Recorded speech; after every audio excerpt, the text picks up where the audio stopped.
Electricast. My Stitch Fix box is here. As a busy mom, I don't have time to shop.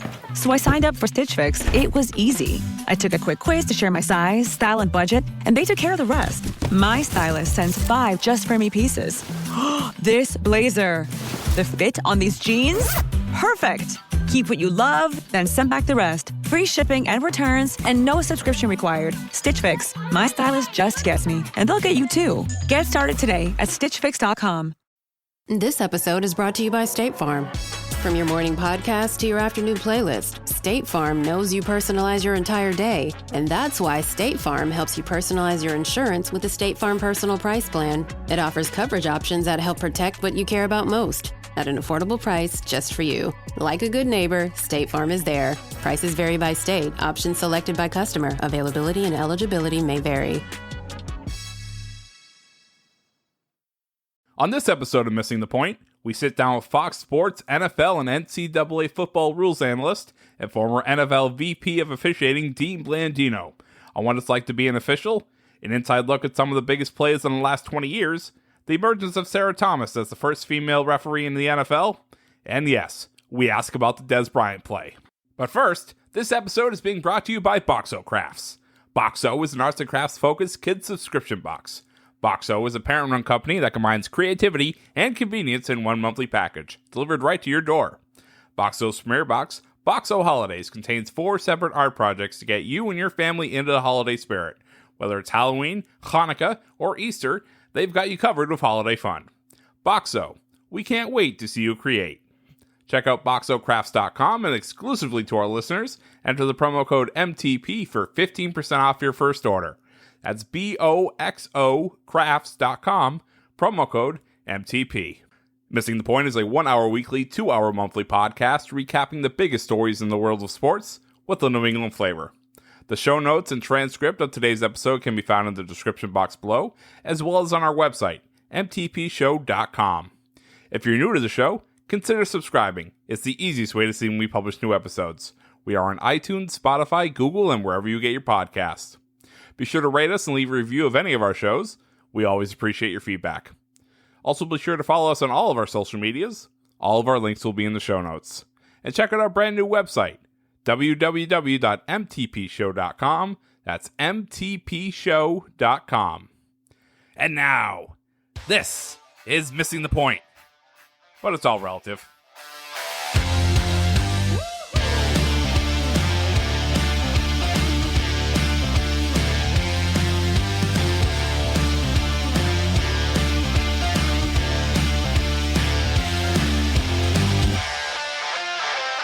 Welcome, everyone, to episode 19 of the MTP podcast. I am your host, Michael Marcangelo, as always, joined alongside the real BK Bob Kelly and Broadway Joe Malkin. And today we have an extraordinary guest.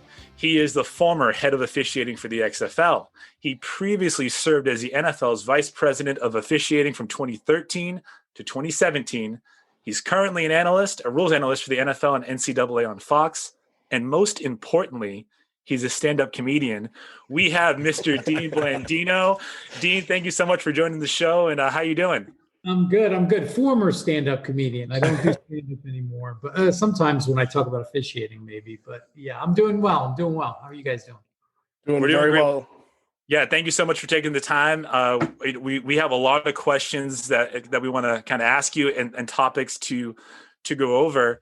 And I think, you have been, whether you know it or not, I don't mean to get weird, you have been a very integral force of our lives for the last probably 27 years since you were an intern in the NFL, and then you took up the instant replay. So I guess I want to ask, first and foremost, what got you interested in joining the NFL as an intern? Yeah, well, I didn't have any officiating experience. It wasn't something that I was interested in. I played football, loved the sport, loved all sports, baseball, hockey, basketball. And I grew up in New York. I went to school in New York, and like all the major professional sports have an office in New York City. And had a communications degree, had a background in TV production, wasn't sure what I wanted to do with that. And I just took a shot in the dark and sent my resume to the NFL and Major League Baseball and NHL. And the NFL called, they had a couple of internships available, and I went in and interviewed for a few of them, and one was in officiating. And they called me and offered me the position. And I was like, yeah, definitely. And it kind of just went from there. I started learning officiating, being an intern, and my career kind of progressed from that point. Yeah. I mean, I guess so, because typically you don't land a career with one of the most popular, sports out there. And you've been involved in football, obviously since 1993. Obviously, I'm a huge wrestling fan. I think you've been at a couple of wrestling shows as well. You've been part of the XFL.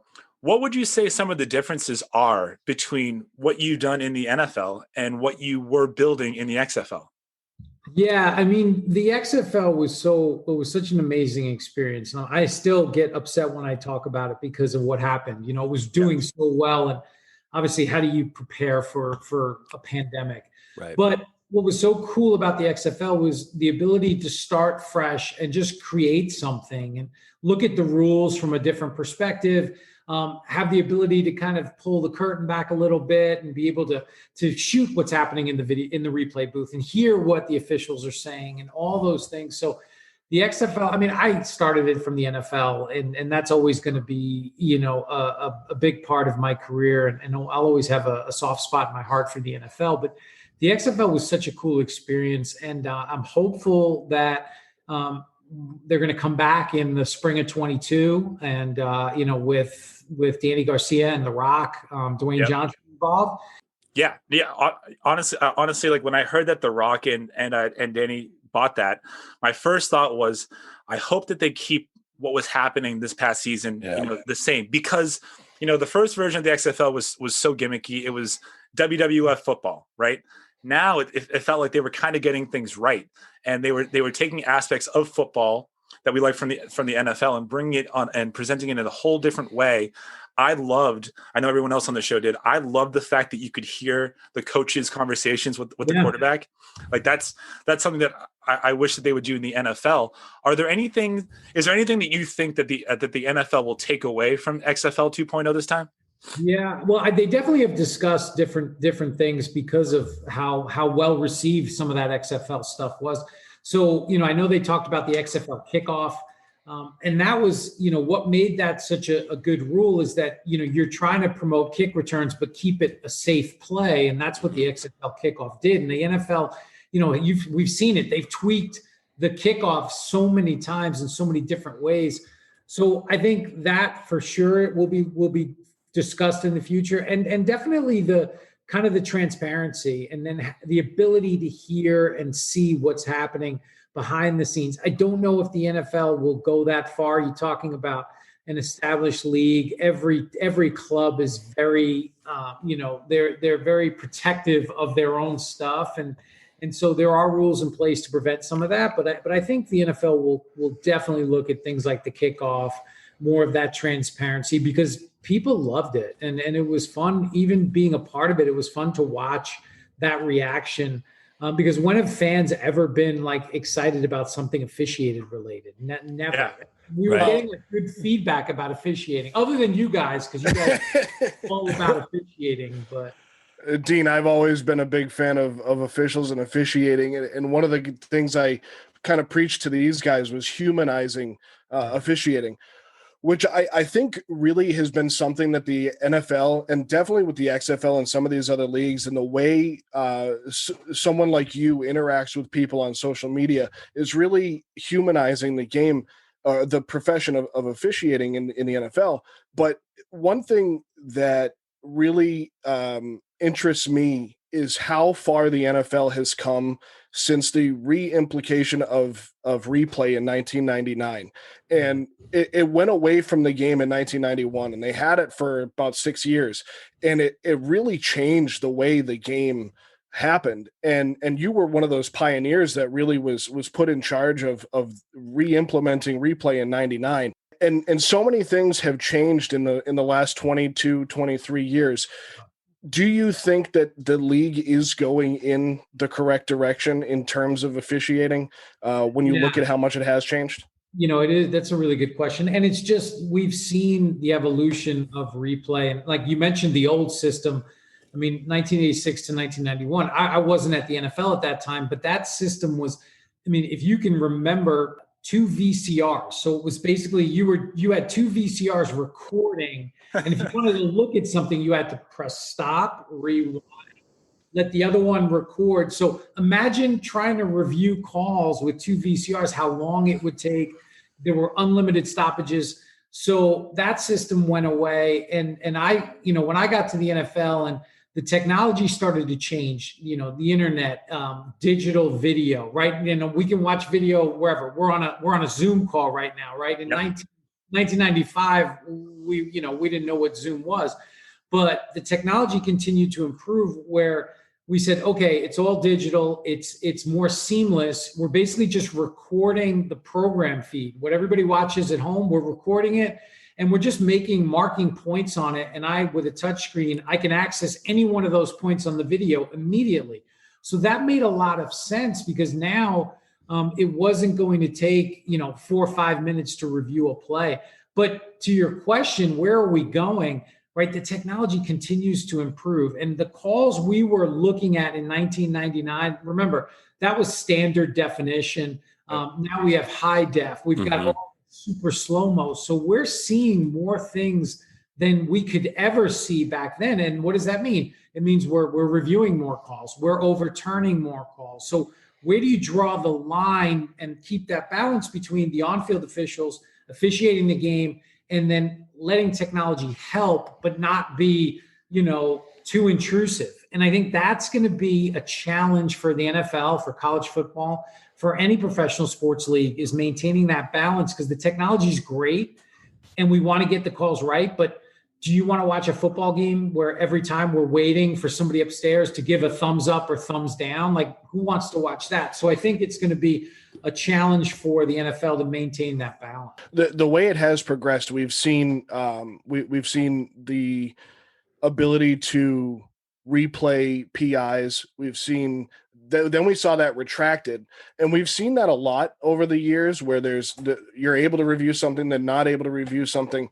And I think one of the best things that was implemented was making a call and then going back and look at it instead of not making a call. So we're out at the 1 yard line, a pylon goes down, we'll call it a touchdown and we'll see what it was. Yeah. And I feel like that makes the process faster. Is that what you were aiming for? Yeah, we were looking at initially when we put the system in, they wanted to keep it limited. That's why the coaches challenge system went in. Whereas before it was just replay official could stop the game like college, right? So they wanted to keep it limited, coaches challenge for everything outside 2 minutes, but inside 2 minutes to prevent a team from not having a timeout, not being able to fix a big play or to manipulate the clock. You had the replay official. Then we started to look at, scoring plays. The clock is stopped. There's no reason where the team could create an advantage that way. Let's make that an automatic review. Big plays, scoring plays, turnovers. Let's take that off the coach's plate. They can keep their challenges, hopefully, for the other stuff, and let replay just review it. Like you said, ruling on the field is a touchdown. It's at the pylon. Replay can look at it quickly. Yeah, it's a score. Confirm it. Let's move on. If it's not, then they'll stop the game and look at it. So that was part of the discussion to make sure we get those big plays right, scoring plays and turnovers, and give the coaches a little more, flexibility with their challenges. So with the implementation of how advanced technology has gotten with, slow-mo, everything like that, what's the determination of where, you may think you see something, but you had to slow that tape down to, 1/8 the time, 1/30th the time. Where's that determination of like, okay, listen, we've been looking at this play for 15 minutes and we still don't know what's right, what's wrong. Where's that determination being made? Is that in the booth or is that the refs on the field? Yeah, that's in the booth. And that's really the basic concept of replay. When we put it back in, we said, okay, we're going to start with the call on the field is correct. Mm-hmm. That's where we're going to start. We're not starting, we don't know. We're starting, it's correct. And we have to see indisputable visual evidence, clear and obvious evidence that it's incorrect. And to your point, if we're looking at this for 10 minutes and we're going super slow-mo and we're looking at 4 or 5 different angles and trying to piece them together, is that indisputable, right? Is that clear and obvious? Probably not. We want the reversals, the overturns to jump out where you go, there it is, clear as day, ball hit the ground. Boom. Everybody can see that. And if you remember Mike Holmgren, who coached the Packers and coached the Seahawks, he, in our meetings back in the late 90s, he said it was a 50 guy in a bar standard. Like if you can get 50 guys in a bar to agree on something, then that's obvious, right? So that was kind of what we went with. And I think that's the challenge with the better technology. Are we going to become more technical and become less clear and obvious standard and more, with this overly technical review process? And I think that's one of the, I know it's one of the concerns that I have going forward. Yeah. And kind of following up on that, I know that, with the competition committee in the NFL and all the coaches, right, they want to get the rules right and have everything by the book. So I guess my question, based on your experience, would they rather have the officials make the call in the field and stand by it, or would they rather have it go to the technological aspect and look at the replay and understand exactly what happened? Well, I think they'd rather have the on-field ruling, maintain the integrity of that. The official rule to catch. And we got to see 100% that it's not a catch in order to overturn. That's always been the philosophy. And I think that allows you to achieve greater consistency. Whereas if you just say, hey, you don't know what the ruling is, and you're going to look at it, well, maybe this guy says it's a catch, this guy says it's incomplete, and then we get into less consistency. So I think that's where the competition committee has been and will continue to be. But again, as technology gets better, I think what wasn't clear and obvious 10 years ago has become clear and obvious. And I think that's part of the deal. I have to give you a disclaimer, Dean. You have a resident Cowboy fan on the screen with you, and I'm telling you this because you said the word catch. Well, I was going to say that you guys are all Boston, right? I'm looking at Patriots, I'm looking at Celtics. That is a story that could take a long time, and it is probably that's probably better fit for a therapist's couch. But what I will say is, you said the word catch 3 times in that last answer, so I'm going to have to defer. Does that give you a little? I'm going to have to defer to Bobby, the resident Cowboy fan, so that he can ask his question. So that leads me to my question is, if there is something where it does become a question where maybe everyone in that replay booth is questioning, oh, that was a catch. I don't know what play I could be talking about. Maybe, Dez caught it. No one knows. But so, is that something where when you are, so let's say it does go to the booth, the entire booth is split on a decision. Is that something that you guys revisit that rule at a later date? Or is it something where it's like, okay, that's the rule on the book. That's what it is at this point. Because, in my opinion, Dez caught it. But as soon as I saw the play actually happen, I was like, okay, I know that's getting overturned. I know he didn't catch that by the NFL book. I know he didn't catch it. Yeah, no, I know what you're saying. And look, and if we're split in the booth or, the referee and whoever's making those decisions, if you're split, then that typically means you don't have enough to overturn it, right? And we always look, right, the catch rule has been, debated and an issue for a long, long time because there is a subjective element. And just a little background on the Dez play. I mean, I'm in the NFL Command Center. Gene Steratore, who works for CBS now, he's the referee. The play happens. First of all, I'm going, all right, it's 4th and 2. Just give it to DeMarco Murray. Let him get a first down. and right. Instead, I see the ball in the air. I'm like, okay, this is going to be a big play. Yeah. I see Dez go down. I see the ball pop, and I go, all right. And I'm watching the Green Bay sideline, and I'm almost like praying that McCarthy doesn't challenge because I know it's going to be controversial either way. Mm-hmm. And as soon as the red flag came out, I literally said to the room, I was like, just be ready because the SHIT is about to hit the fan.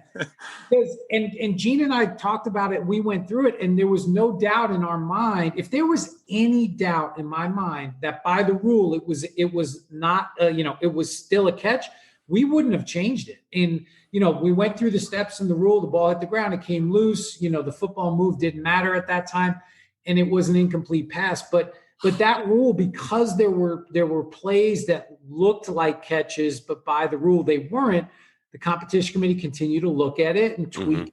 Because what we want, is we want everybody to understand the rule. We don't want people to say, well, that doesn't make any sense. And you always try to, there has to be some level of common sense, attached to it. So there's always that part of it in those conversations. And we'll still talk about catch, no catch plays, forever. So we as you mentioned, you see the Red Sox, Boston, the Patriots stuff, the stuff behind Bobby there. I think along the same lines, we've had so many plays like that through our fandom, through our lives, and your time with the NFL. And I know Mike's going to bring it up, so I'm just going to bring it up now. We've had the Fail Mary, we've had the Dez catch, and back when you were a replay official back in the NFL, you weren't at this game, you weren't doing this game, but the Snow Bowl between the Patriots and the Raiders. This is one of the most controversial calls in the last 20 years that literally, in our minds, sparked a dynasty. What by rule, I kind of defer to Bobby again on this. By rule, the Tom Brady tuck rule was not a fumble by rule in the NFL. What in your mind would you have said that was now and back then?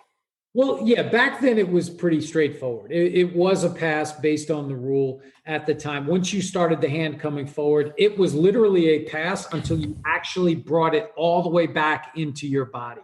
And we know that's what Tom was trying to do, but he didn't get it all the way back into his body.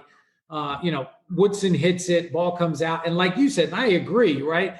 If that's ruled a fumble and stays a fumble, who knows if the Patriots go on to be the dynasty that they were. And I say were. I'm sorry. I didn't. No, it's okay. We've done the same thing. Trust me. Dean is definitely were. Definitely were. I've said that in the past, and they've always proved me wrong. But now it feels different, though. Yeah, but feels right. It Doesn't feel wrong. It was a pass at that time. Under the current rule, which was changed, it would be a fumble. And we, and to think about the greatness of Tom Brady. I mean. That was 2001, 2001. And we just had a pass fumble play last night. Yep. I mean, it's insane. He's still playing at such a high level. Yeah. And just a follow-up to that, because that involved Tom Brady and Bill Belichick, and as Boston fans and, kind of a New England flavor on this show, how many, and we don't need an exact, obviously, but how many times over the last 22 years have you seen rules altered or changed because of, I'll give you three names: Bill Belichick, Tom Brady, and Peyton Manning? Yeah, well, it's quite a few times. And the thing about the Patriots, right, and I'm sure you guys know it, and it's real. I mean, the Patriots were they were winning and they were dominating and they were doing things that you hadn't seen. And the other teams around the league, it's all the gates, right? You had Spygate, and then you had Deflategate, and you had all these other things. And so you think about the rules that were changed. What is, again, the greatness that is Bill Belichick as a football coach is he understands the rules to a degree that most coaches don't. And I used to have great conversations with him, weekly conversations during the season, not just about the Patriots games, but about other games and rules and things. And what Bill, it wasn't, you're not cheating, but you're going to try to gain an advantage based on the rule. And you're going to try to do things to give your team a leg up. And that's what he did. And, we saw the deal with the timing with against the Jets, where they took the delay of game and then the false start. And then, then the Titans did it. And so there's been a bunch of those that have been involved with the Patriots and also with Peyton Manning. And again, that just goes to Coach Belichick. He's just, when it comes to the entire picture, the football aspect, the coaching, the general manager, the personnel, and the officiating and rules, he knew it all. And that's what made, makes him so great and made the team so great. Made him dangerous too for you guys. Yeah.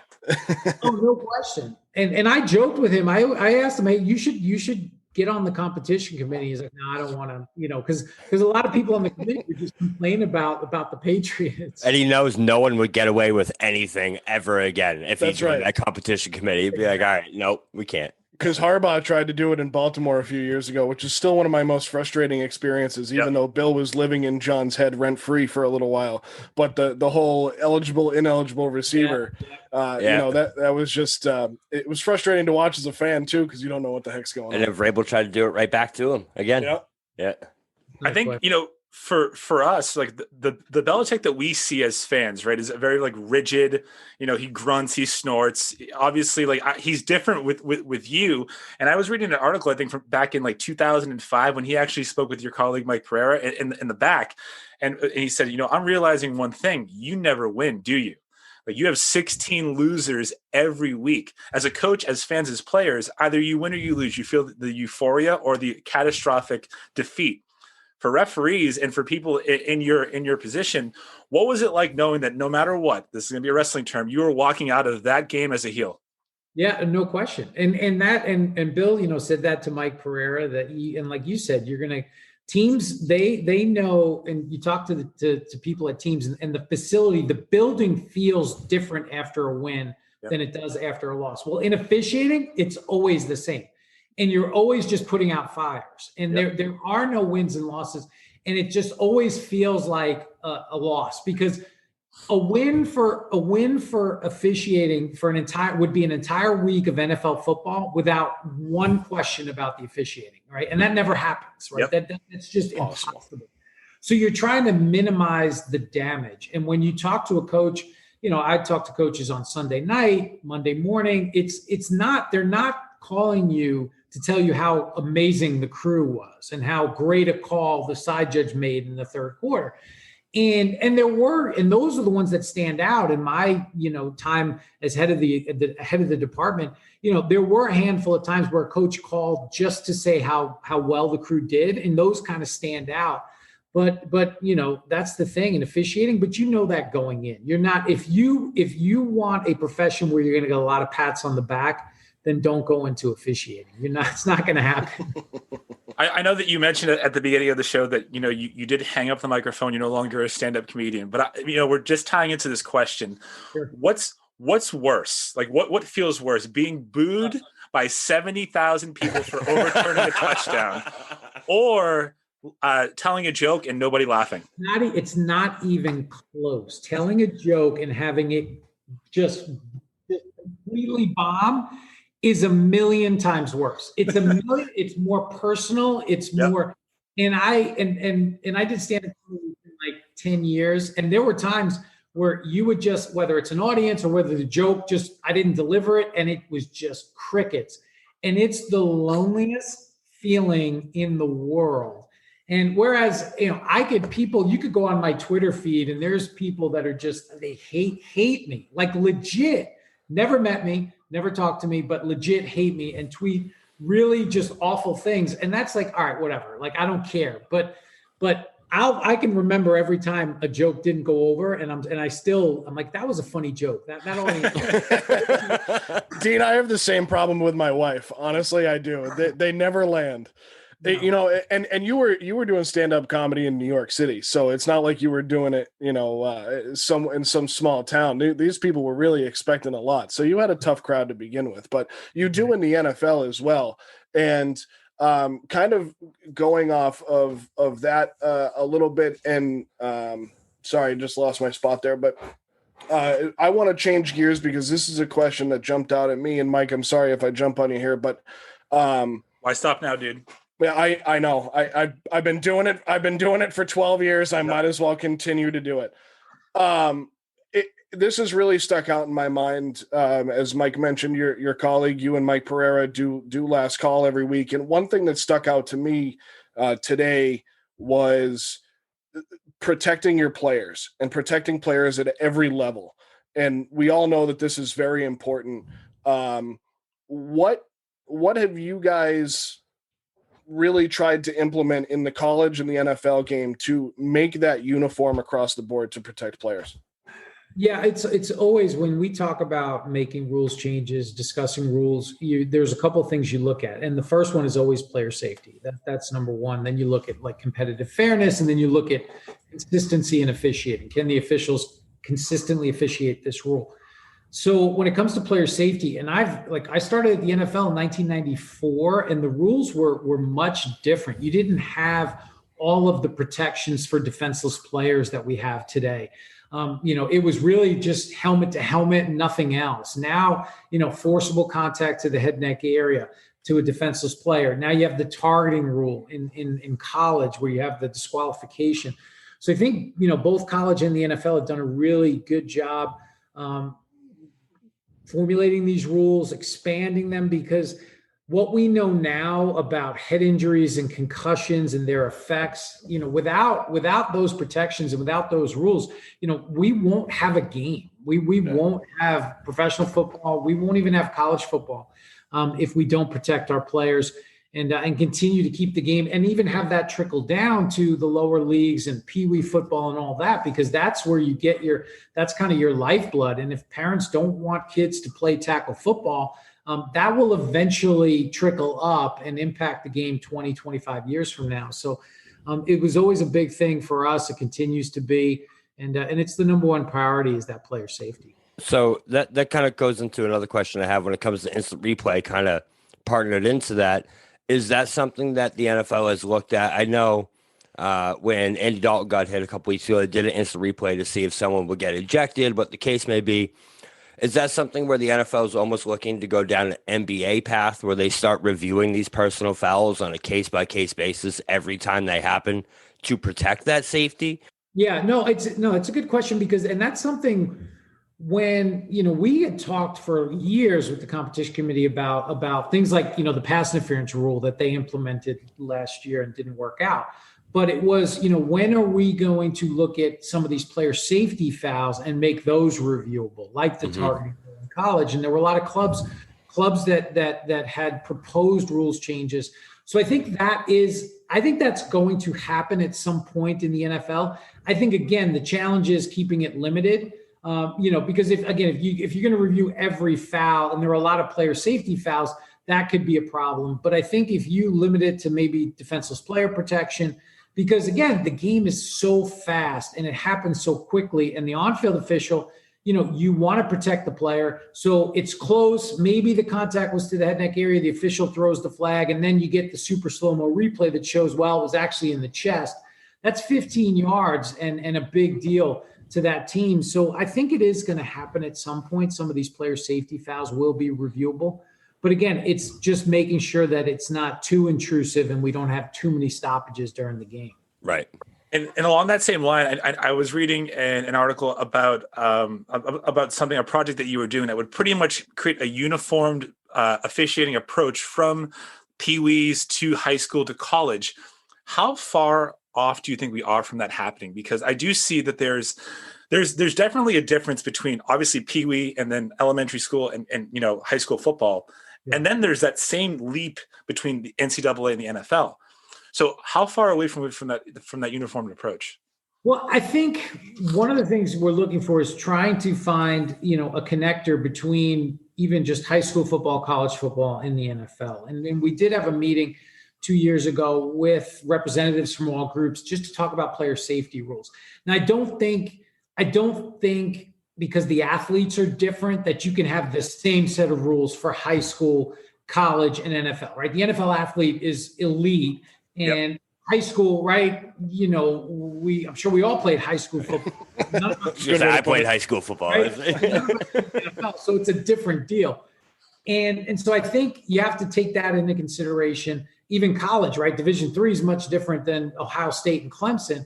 But I think if you can look at just whether it's just defenseless play protection or if it's low blocks, if you can try to create just some continuity across the board, I think that helps players develop. It helps coaches that we're coaching the same technique, and as the player jumps from one level to the next, they don't have to learn a lot. One of the changes, just to give you an example, was the chop block rule, right? The high school and colleges had eliminated the chop block rule for a long time on running plays. It was still legal in the NFL, and what we saw was defensive players who had never had to protect themselves from a chop block because it was illegal now get to the NFL And now they're getting high load, and we're seeing injuries because they don't know how to play it. And that was one of the changes we made to say, you know what, we got to get rid of all high-low blocks, whether it's a run, pass, or kick, because that's going to protect the players, and they're going to have that familiarity with the rule throughout their entire career. And then that's just one example. And I think all those groups need to get together and have that discussion. Just keep that conversation going. I completely agree, and I think that right now it would be hard, like you said, to follow the rule, letter by letter because of the differences in athletes. But just the spirit of the rule is something that you can kind of try to enforce. It sounds like that's what you're talking about. A few things that I wanted to kind of go through now about the present day of football, because we've talked a little bit about your past and obviously all of your list of accomplishments. There was something that you said on last week, so I think it's week 10 of Last Call with Mike Pereira, the show that you do. You mentioned, I think he went off on kind of like a little bit of a rant. He said he was going to about bad calls. And you said that you're just thankful to be in a position to critique good or bad calls. So back in July or back in June, how optimistic were you that there was going to be an NFL season? And based on what you've seen so far, like how well have they done? Yeah, I mean, I've said this before. I think the NFL and everyone involved has done an amazing job. To think that we've got through 11 weeks, and there was a point in July and August when cases were spiking, and we didn't know. I was kind of in a good place in April and May, and even into June. And then July and August hit, and I said, wait a minute, we might not have a season, or this could be delayed. And I just think the NFL has done amazing. When you think about, right, what the NBA did with a bubble, and the NHL did a bubble, baseball did a bubble for the postseason. That's almost impossible in the NFL. The number of people that you have involved in an NFL organization, when you think about just the players, when you're talking about 53 on an active roster, another 10 to 15 on the practice squad, then you have all the trainers and everybody else, front office people, everybody that's involved. You're talking about hundreds of people per team. And to say that you could put everybody in one city, it's just not going to happen. So they took the approach of just strict testing, strict protocols. And we've played, I think, one less game to date to this season compared to last season. Some games have been moved around. And obviously right now, what cases are spiking again? Who knows what the winter will hold, but you gotta, I just think it's been an amazing job that the NFL has done, and the players, everybody, and hopefully we can get through the rest of the season and get the playoffs and the Super Bowl in without any, major interference. Yeah. One big question that I have on that subject, and we've talked about it a lot, off the air and on our podcast, is that COVID list that they have. How familiar are you with that? And can you kind of give just a quick overview if you do have an idea? Because it's you don't have to test positive to be on it, but if you get contact, so it's kind of a gray area.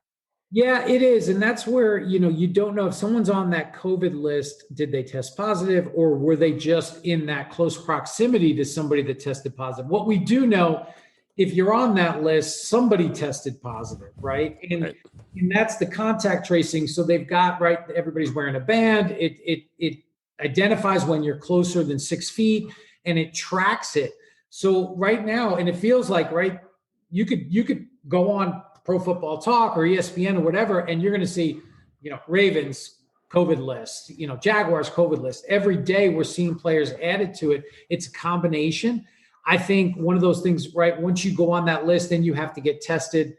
You have to have a series of negative tests. Some, if they're asymptomatic, it's a number of days where if they're asymptomatic, they can go play. I don't know all the ins and outs. It seems like with testing and COVID, who knows what to believe, but sure. I just know that the NFL, they're very strict on the testing. And when you're on that list, it could be, like you said, it could be that a positive test, or it could be just because of the tracing, we do it at Fox Sports. I mean, I get tested twice a week. We've had positive tests where people, they didn't test positive, but because you were in close proximity, you couldn't go into the studio. So I think everybody's dealing with it to some degree. I mean, if it makes you feel any better, my entire fantasy football league team tested positive for COVID today. So none of them are going to play this week. And you just mentioned, that you get tested twice a week. Can you talk a little bit about how your day-to-day life has been affected and changed, and how you do your job has changed, during a pandemic? Yeah, I count myself very lucky, and I'm blessed, that I still get to do what I do for a living, and I know there are a lot of other people that are impacted much more than I've been. But for me, really, one of the things that and I guess it's a silver lining is, I work with the NCAA and help, coordinate the replay program and work with replay officials. And we normally have these in-person meetings. Well, obviously all that got canceled, but right, what have we all learned throughout this ordeal is that we can connect with people via Zoom or whatever else it is. So, I'm on Zoom calls every day with replay officials from around the country. I'm able to work from home during the week. We're doing last call virtually on Zoom. And the only difference for me is getting tested. And then when I'm in the studio, obviously, wearing a mask, not as many people in the studio, maintaining that social distance. So you adhere to the protocols. But for me, and other than just staying home and staying in, it hasn't changed drastically, which I'm very thankful. I wanted to kind of touch back on something that you mentioned. We talked about your experience with the XFL. You were also part of the was it the Allegiance of American Football as well, the league from last year? So it sounds to me like you believe there is room for another professional football league. Yeah. Oh, no question. No question. When I first started at the NFL, we had NFL Europe, and they were playing overseas, and it was such a great training ground for players, coaches, officials, just everybody. And I really feel like that development opportunity, and it's not, you've seen other leagues, right, that try to say, oh, we're USFL or whatever it is, we're going to compete with the NFL. No one's going to compete with the NFLs, right? You play in the fall, that's not going to happen. But the spring, and I think the XFL 2.0 proved it, right? That it was that you can have quality football, quality production, quality people, and people, look, the ratings it wasn't like we were getting 10 million people a game, but you were doing just as well as a regular season baseball game or regular season hockey game or basketball game. And people were showing up, and you look at the development. PJ Walker exactly won a game for the Panthers, and he was, probably the MVP of the first 5 weeks for the XFL. If you look at just from an officiating perspective, the NFL hired in their initial go round before some officials opted out. I think they hired 6 new officials. 5 of those officiated in the XFL.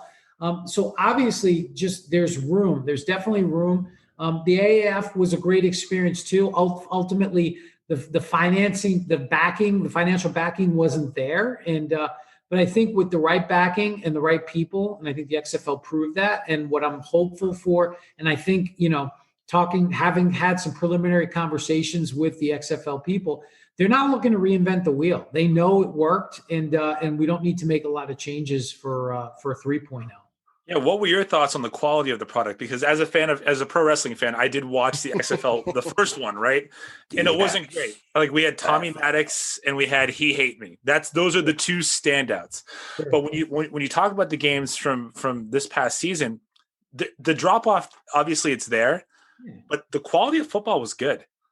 I thought it was really good. I thought it was a step up from the AAF the previous year. Yep. I thought if you wanted to kind of compare to something, it was just as good. It was better than college football across the board. It was just as good as your top college football, even better. Because again, these are professionals. These are most of the players had been on NFL rosters at some point, practice squad, whatever it may be.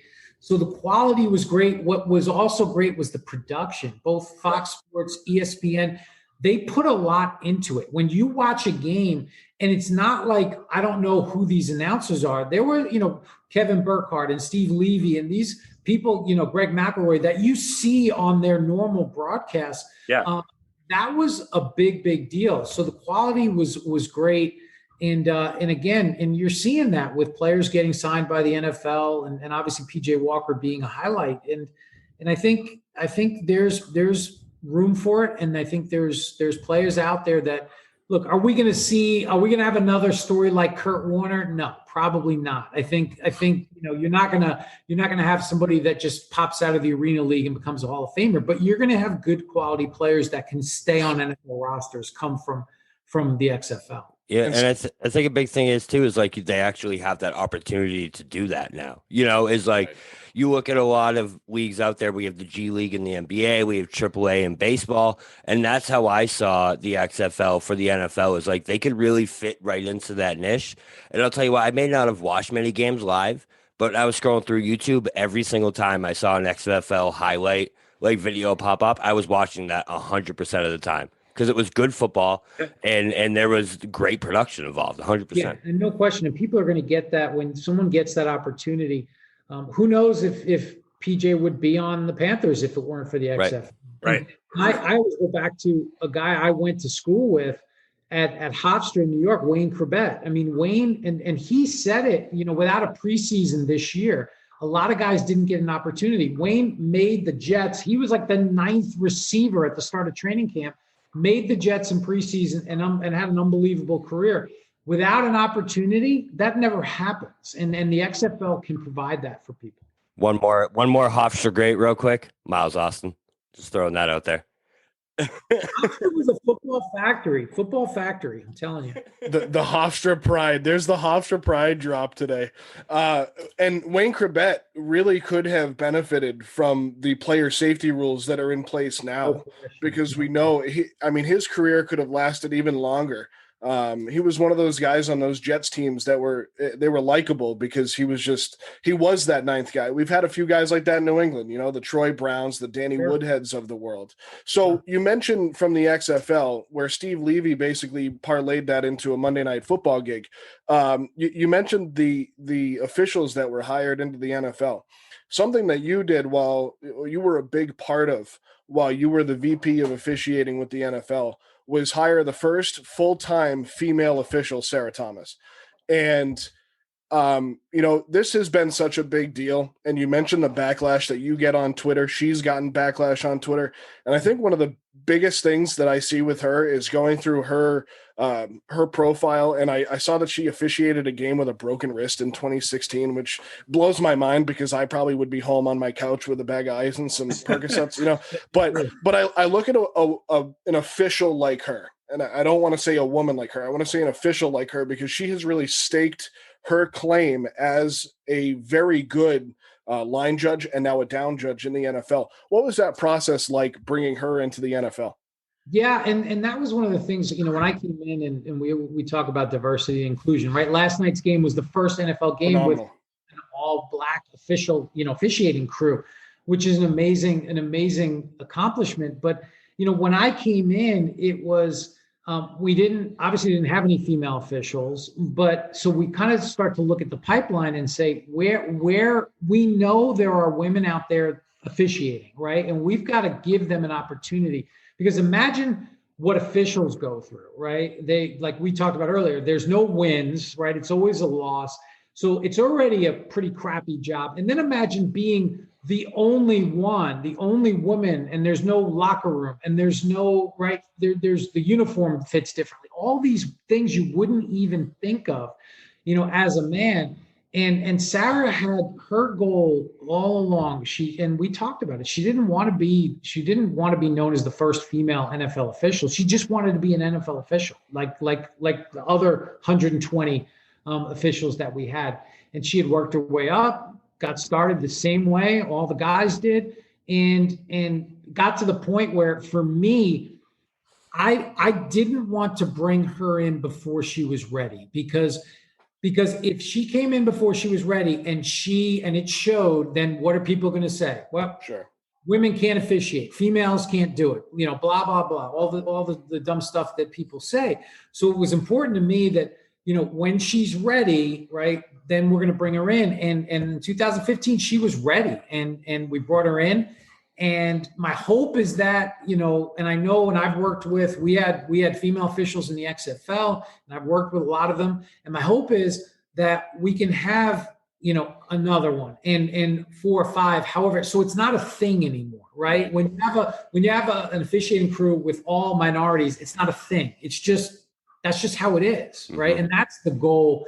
And hopefully that, that takes place sooner rather than. What a project that you've worked on as the senior executive producer is Her Turf, which we've all now watched the trailer to, and is supposed to be released this year. And everything you just said is something that all three of those women said in that promo for that documentary. Is I don't want to be known as a female official. I don't want to be known as the best female official. I just want to be known as an official. Yeah. And that project, talk a little bit about that project, because we're all really anticipating the release of that. Yeah, it's, that was something that I didn't even know it existed or was happening. And someone that I'd known for a long time, Anise Kennedy, she was actually the first female official in the NCAA, and she was a scout in the NFL. And Anise had reached out to me and said, well, I want to introduce you to this person, Chantel Hansen. She's a filmmaker, and she's working on a project that I think you'd be interested in. So she connected me and Chantel, and we talked, and she told me, yeah, I met these female officials, and I started following them, and just, went to a clinic and a couple of their personal lives. And, I'd love for you to get involved. And we just kind of hit it off. She showed me like some of the clips that she had already. This was, wasn't a finished product yet. And I just kind of felt, drawn to it. And she's an amazing person, amazing filmmaker. And we finished the project, and it went, it's gone through the film festival. I'd never been a part of any kind of executive producing. I didn't even know what that meant. And we just, we entered it in a bunch of film festivals and made it to a bunch of film festivals, won a bunch of awards. And once we get through the film festival, once we kind of put that, aside, then we'll release it. It was just an amazing experience. And it's really just a really cool film just to see these women and what they go through. And it's just a pretty cool deal. So you just mentioned that beforehand, you did not know what executive producing meant, right? I had no idea. So what does it mean? It means that you are responsible. You have the oversight. You can make decisions. You pay for a lot of stuff. That's the other thing as an executive producer. But you do get kind of final say on a lot of things. So it's a pretty good gig. That aligns exactly with what Craig does. I don't know if you saw Craig's face during that, but that's literally Craig's job description. Yeah. Craig's the guy behind this whole operation. I can tell. Oh yeah, for sure. Yeah, we can't walk and chew gum at the same time without him. I only do about 75% of the actual work. You talked about Sarah being the first female official, right? Based on what you saw and what you heard, how did the others welcome her into that fraternity of being an official? Because it's tough, right? Yeah, no question. Look, and there are some people that are just, and this is in any walk of life, that are just happy for someone's success, right? And they're just welcome them in. And then there are others that there's professional jealousy. There's people that will say, and probably still to this day, the only reason she got in the NFL is because she's female, right? And to that, I say, you got to look at your own performance. You got to look at, right? Imagine being an NFL official, right? How hard that is, and the scrutiny. And then now you're the first female official, right? Imagine what pressure she was under in her first year and is still under. And that's the thing, for the most part, overwhelming. The officiating community is an amazing community, I've learned, and overwhelmingly positive. But there are, like anything else, there are people that are gonna kind of be resentful of someone else's success and find reasons to try to tear them down. And that's unfortunate. But Sarah's been amazing, and we still talk and text, and she's doing an amazing job. Worked the playoff game, last year, and I think she's going to continue to have a great career. Yeah, I think it's always awesome to have, to talk to someone like you who's done so much and kind of reminisce about the past. But that move, Sarah, and allowing, or having a female official will be something that we talk about for years to come. That impact that it will have on the game, on officiating, and just on breaking down gender barriers, which should not exist anymore. Like you said, it shouldn't be a thing. That's just something that when we were talking about it, we really wanted to emphasize. And it's a really big deal to us. We saw this year, and I just wanted to throw this in there, that there was a game this season where we had the first female coach on both sidelines and the first female official in the game. And again, we talk about it that way now because we're five guys sitting here talking about officiating, right? But Mike's absolutely right. Eventually, that's going to be the norm, and nobody's even going to bat an eye at it. But it was great to see that between the football team, the Browns, and Sarah on the sideline as the down judge. I mean, that was just such a great experience and a great moment. And it's kind of the balance. And I remember having the conversation with Sarah, when we first, we were going to our first officiating clinic, and there were going to be media there, and everybody, when we hired Sarah, everybody, and we're not talking about like, the local newspaper. It was like Good Morning America. And it was like all like big, productions. And we had this conversation, and I said, listen, I know you just want to be another NFL official, and we'll get there. Right now, you're not. Right now, the league, we're going to celebrate this a little bit because you are a role model. And there are a lot of, young girls out there that are going to see you and go, I didn't know I could be a football official, right? And we're going to have this is going to create, a whole wave of young women that are going to be interested in this. And then I said, and don't worry, we'll get to the point where you're just another official, and that's going to happen. And hopefully, we get to a point where, like I said earlier, it's not a thing, right? It's just, this is the way it is. It's the Jackie Robinson effect. Yeah. Yep. Right. I think so. I asked, I kind of teased the fact that you were going to be on the show. So I asked everyone I knew if there's one question that you could hypothetically have me ask Dean Blandino, what would it be? And this is it. So I apologize. It's with all the technology we have, why do we still use a pair of sticks and a chain to determine a first down from 80 feet away? So it's a great question. And I was at the NFL, back in like 2005, we had people come in with laser technology and all this different thing. And I think ultimately, right, there's a drama and an excitement to putting the ball down. It's fourth down. They just went for it. It's that close. And what's more exciting, just immediately knowing, all right, it's short, or everybody waiting, the ball's down, the two old guys come out with the chains, they stretch the chains, and it's short or not. I think there's an excitement to that. Look, that's not the only reason. I think the technology hasn't gotten to the point where, you're talking about shooting a laser across the field. There's a lot of obstruction. It's not as simple as in soccer, the ball crossing the line, right? Where that's pretty simple. Where in football, well, when is the knee down? Right. When do you step out of bounds? It's more layered. So I think the technology will eventually get there, but I kind of like the chains, now I don't know is it Progressive or somebody's doing the commercial with the two guys. I like those commercials. So just for that reason alone, let's keep it. It's always the insurance companies that have the best commercials, and always. Isn't it? Always. It's what they do with our money. I don't know. Like I have Progressive because of the Become Your Parents commercial. Like those, I love those commercials. It's proof that marketing works, ladies and gentlemen. It definitely works.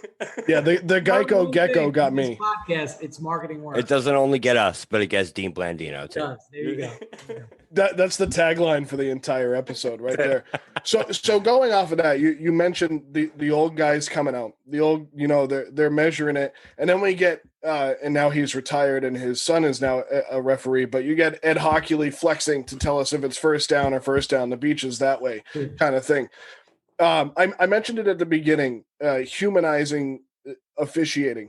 And I think you do a great job of that, just going through your Twitter, seeing you respond to questions. And I learned so much just going through it over the past few weeks, just seeing everything.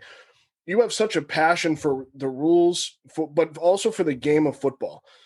If you could say, like, to us, not even our listeners, but to us, like one thing that could really humanize officials and the rules side of the game, what would that be?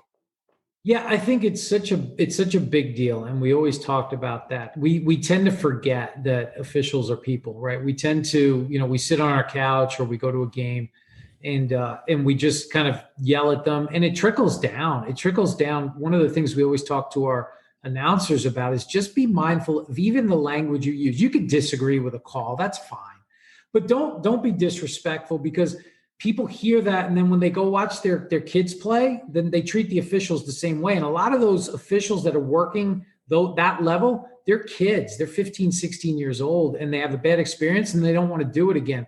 So I think it's just remembering that like in any profession, they're just people. They're trying to do their best. Yes, they're highly trained. They're well compensated at the NFL level. They're supposed to get the majority of the calls right.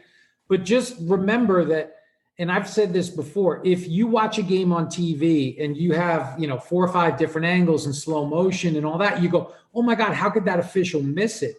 Go watch the game on the sideline, right? Watch the game full speed on the sideline, and you'd come away going, I don't know how they get anything right. Like, it's amazing that they're that right that much of the time. And it's such a big deal, just making sure that we remember that they're people too. And they're not just something that to be yelled at and stuff. It's, there's been so many people in their home sitting on their couch drinking Coors Light, not a sponsor, saying "damn you, Dean Blandino" for years. So partnering right off of that question, I have to ask, of all the fan bases who sit on their couch and yell at you and tweet at you, who is the most irrational? For when that bad call comes in, who do you hear from the most out of everyone? That's a good question. So obviously for me, Cowboys fans and I have a special relationship. But they're not even like, we have a special relationship because of the Dez play. So they're going to give me a lot of crap, and that's fine. It's a give and take. We get it. Right. And the one fan base, and it's a college fan base, that they are irrational. They don't, and I'll just come on, and if my opinion doesn't go for their team, it's like I'm a war criminal. And it's Ohio State. Like, Ohio State fans are, and I'm like, your team is really good. Like, you're the best in the Big Ten. You're one of the best in the country. You're going to play for national championships. They're playing Rutgers. I'm like, you're playing Rutgers. And they're MFing me on Twitter because I disagreed with a call. So, I like to have fun with people on social media. I think I've probably only blocked like 2 people just because they were so annoying, not because they said anything particularly. They were persistent. Bad. It was just like, okay, you got to stop like tweeting at me. Like, this is because they were very persistent, or DMing me like just reminders that they hate me, and I'm like, that's fine, okay, because Noted. Yeah, exactly. The one guy, I was like, I love you too. Goodbye. Because I do want to answer like legitimate questions, and I can't, like, with all the nonsense, it's hard to sometimes. How do you keep it straight between the NFL and the NCAA rule books? Because they're so different. And to that end, I mean, one rule that I've always kind of thought should be a uniform rule is the 1 foot, 2 foot rule on a catch. Which way? Because I'm very curious on your end of this. Which way do you think that should be? 1 foot or 2? Well, I think, again, I like the way it is now, because when you think about, and sometimes we forget with college football, the college football rules are going to apply to Ohio State, and they're going to apply to Austin Peay, right? They're going to apply to every level of college football. So 1 foot, right? The athlete is not as good.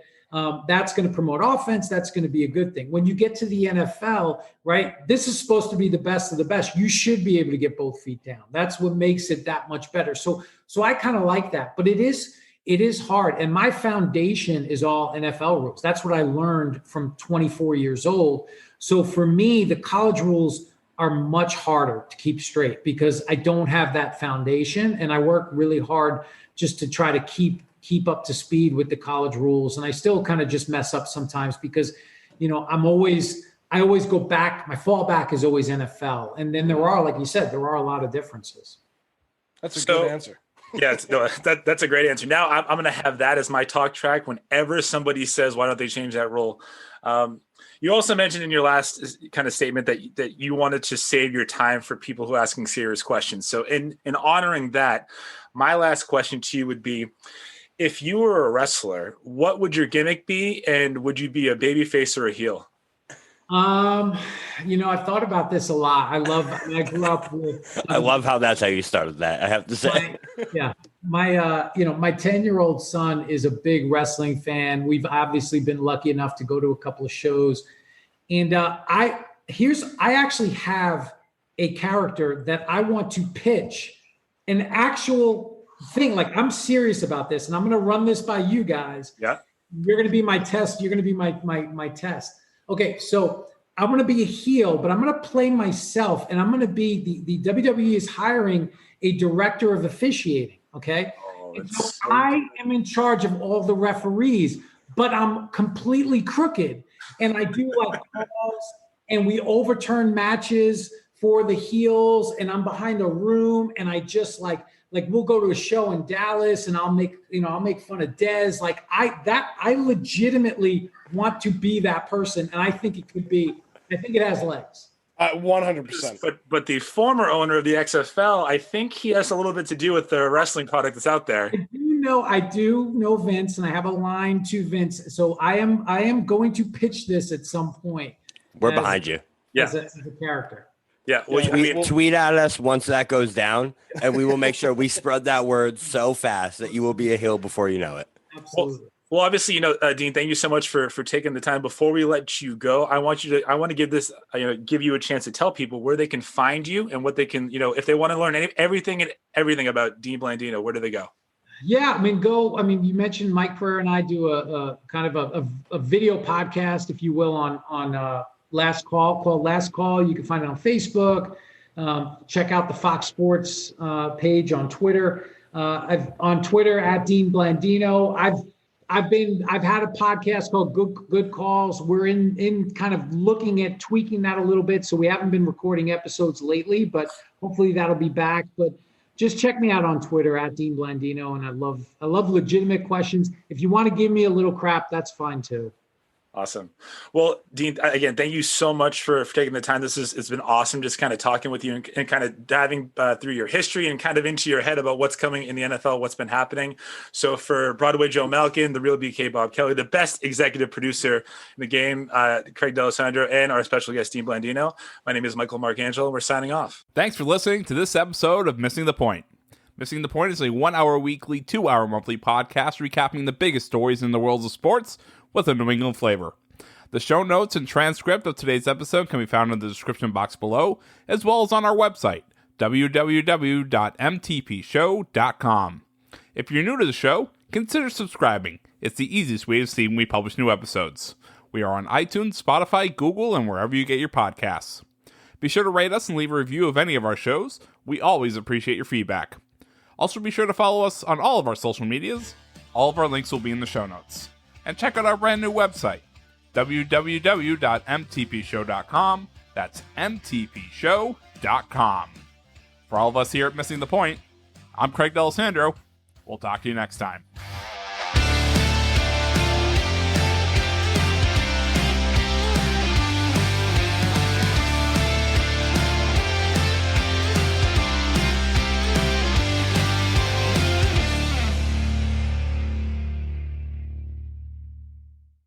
Miles, are you ready to record our promo for Season 2 of the Wanna Bet podcast? David, have you ever seen a grown man naked? Miles, we're not here to quote lines from Airplane. We're here to tell people that Season 2 starts August 18th.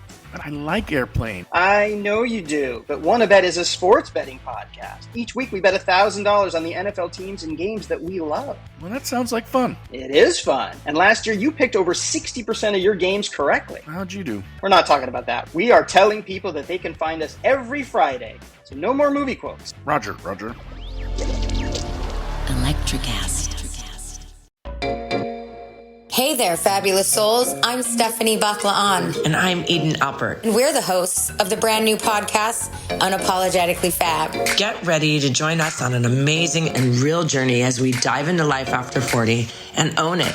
We're all about changing the narrative, leaning into who you are, and living a life by your own design. Join us as we embrace life unapologetically and redefine success. This is Unapologetically Fab, an Electric Cat production. See you there. Electricast.